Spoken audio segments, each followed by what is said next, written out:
Yürüşə 27-si Türkiyədən, digərləri Naxçıvandan və ölkəmizin başqa yerlərindən olmaqla ümumilikdə 60 ekstrem sevər qatılıb. İştirakçılar arasında peşəkar alpinistlər, təşkilatçı qurumların təmsilçiləri və könüllü gənclər olub. Yürüşdən öncə Xocalı soyqırımı qurbanları və vətən uğrunda şəhid olan qəhrəmanlarımızın xatirəsi bir dəqiqəlik sükutla yad edilib.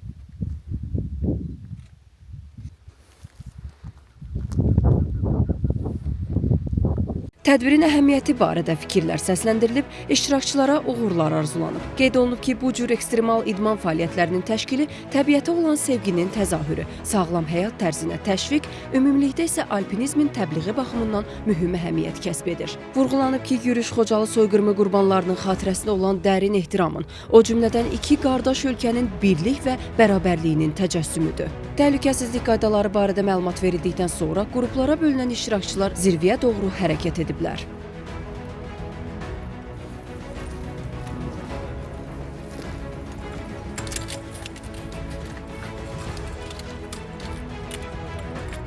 Biz 2017'de buranın Türkiye'den ilk çıkışını yaptık.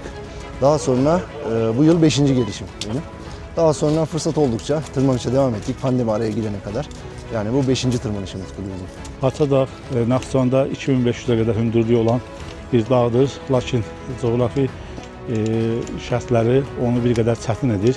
Daha əvvəl biz burada 8 noyabr Zəfər günümüzü qeyd etmək üçün tələbələrlə birlikdə yürüyüş etmişdik. Bu dəfəki yürüyüşümüz ikinci yürüyüşdür. Lakin bir qədər çətin və hava şəraiti ilə əlaqədar nisbətən bizə müqavimət göstərən bir şərtlər var. Buna baxmayaraq biz şəhidlərimizi və Xocalı qurbanlarını anmaq üçün buraya toplaşmışıq. Yürüşün ilk hissəsi birinci zirvəyə qədər olan məsafəni əhatə edib. Bu mərhələ nisbətən rahat relyef üzrə davam edib və iştirakçılar tempə uyğun şəkildə irəliləyiblər. Haçadağın ətəyindən zirvəsinə doğru hərəkətimiz davam eləyir. 1 saatlıq yürüyüşdən sonra birinci zirvəyə çatmışıq və zirvəyə doğru hərəkət edirik.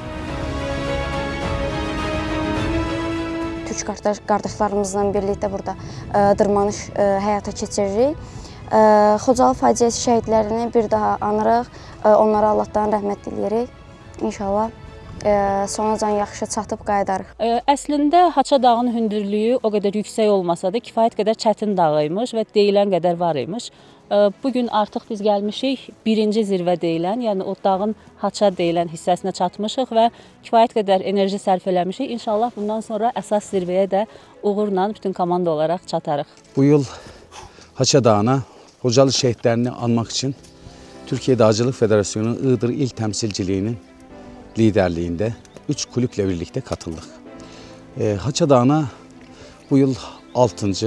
gelişimiz ve bundan sonra da gelmeye devam edeceğiz. Hocalı katliamı bizim için de hala çok önemli. Bu etkinlikte bulunmak bizi son derece mutlu ediyor.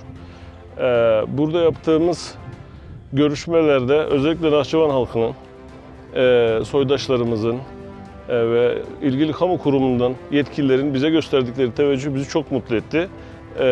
Umarım bir dahaki seneye tekrar katılım için burada oluruz. Tüm şehitlerimize Allah'tan rahmet diliyoruz.